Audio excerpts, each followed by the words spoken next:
ఇక birthday వేడుకలపై singer Mangli స్పందించారు. తన కుటుంబ సభ్యులు స్నేహితుల మధ్య బర్త్డే పార్టీ జరిగిందని తెలిపారు. లిక్కర్ డీజే సౌండ్ కు అనుమతి తీసుకోవాలని తనకు తెలియదన్నారు. పార్టీలో ఎలాంటి మత్తు పదార్థాలు తీసుకోలేదని తెలిపారు. డ్రగ్ పాజిటివ్ వచ్చిన వ్యక్తి బయట తీసుకుని వచ్చాడని పోలీసుల దర్యాప్తులో తేలిందని అన్నారు. నిన్న ఏదైతే నా బర్త్డే పార్టీ జరిగిందో ఒక చిన్న ఇంట్లో పార్టీ లాగా ఒక ఫ్యామిలీ ఫంక్షన్ లాగా జరుపుకోవాలన్న ఒక ఉద్దేశంతో ఆ రిసార్ట్లో మా అమ్మా నాన్నల కోరిక మేరకు మా అమ్మా నాన్నలతో కలిసి మా ఫ్యామిలీ మెంబర్స్తో కలిసి నేను జరుపుకోవడం జరిగింది.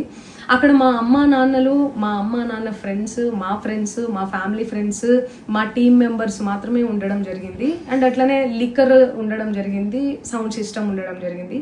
సో సౌండ్ సిస్టమ్కి లిక్కర్కి పర్మిషన్ తీసుకోవాలని చెప్పి నాకు అస్సలు అవగాహన లేదు, ఐడియా కూడా లేదు. అది అనుకోకుండా సడన్గా ప్లాన్ చేసుకొని వెళ్ళిపోవడం జరిగింది అక్కడ. సో అందుకు నాకు అవగాహన లేదు, లేకుంటే నేను డెఫినెట్లీ నేను తీసుకునేదాన్ని. నాకు అసలు గైడెన్సీయే లేదు. సో ఇదంతా ఇలా తెలిసి అయితే నేను తప్పు చేయలేదు, తెలియకుండా ఇది జరిగిపోయింది.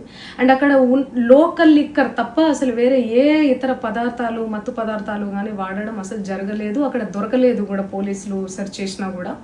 అండ్ అక్కడ ఎవరికైతే పాజిటివ్ వచ్చింది అని చెప్పి పోలీసులు చెప్తున్నారో ఆయన ఎక్కడో ఒక చోట తీసుకున్నాడు, ఎప్పుడో తీసుకున్నాడు అని చెప్పి తేలిందని చెప్పి పోలీసులే చెప్పారు. అండ్ అది ఇన్వెస్టిగేషన్ కూడా జరుగుతుంది. మేము కూడా పోలీసులకు కోఆపరేట్ చేస్తున్నాము.